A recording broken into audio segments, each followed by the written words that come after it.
ሀገሪቱ በጦርነት ከታመሰች 3 ቀን ሆኗታል። ሁሉም በሩን ዘግቶ ከሩቅ የሚመጣውን የተኩስ ሩምታ እየሰማ በፍርሃት ተውጧል።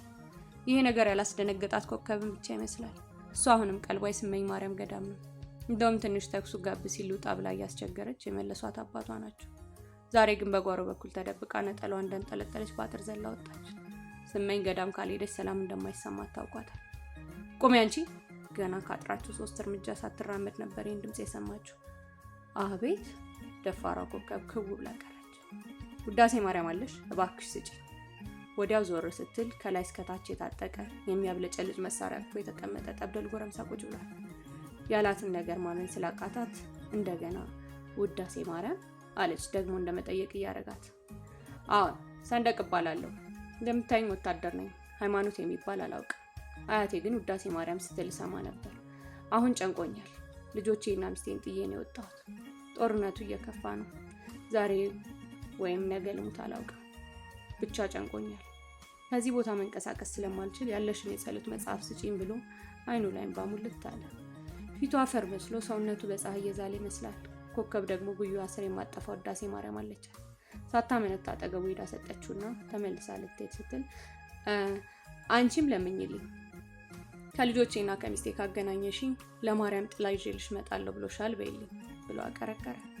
ኮከብን በሀዘን ውስጥ ሆና ሽታዋን ራሷን በመነቅነቅ አሳይታው ወደ ስመኝ ማርያም ገሰገሰች። ያን ቀን ኮከብ ሲጨንቃት ውሎ አደረ። ወጥታ ልታገኘው ፈልጋ ነበር፣ ግን ደግሞ ጦርነቱ ከቀደሙት ቀናት አይሎ ሀገሪቷ እንደገና በአንድ እግሯ ቆመች። እዚህም እዛም ዋይታና ጩኸት በረከተ። ጥይት እንደ ዝናብ ሲርከፈከፍ ቆይቶ ከረጅም ሰዓት በኋላ ሀገሪቷ ጸጥ ረጭ አለች። ምን እንደተፈጠረ አይታወቅም። ኮከብ ግን ልቧ አሁንም ሰንደቅ ጋ ነው። እንደለመደችው ባጥል ዘላ ትንሽ እንደተራመደች ሰንደቅ የነበረበት ቦታ ላይ ተንጋሎ የተኛ ሰው አይታ ስትሮጥ ሄደች። የፈራችው አልቀረም። ሰንደቅ በጥይት ተበሳስቶ የተኛበት መሬት በደም ርሶ ህይወቱ አልፎ ጠበቃት። ያን ቀን መጮህ ማልቀስ እንደማይቻል ታውቃለች።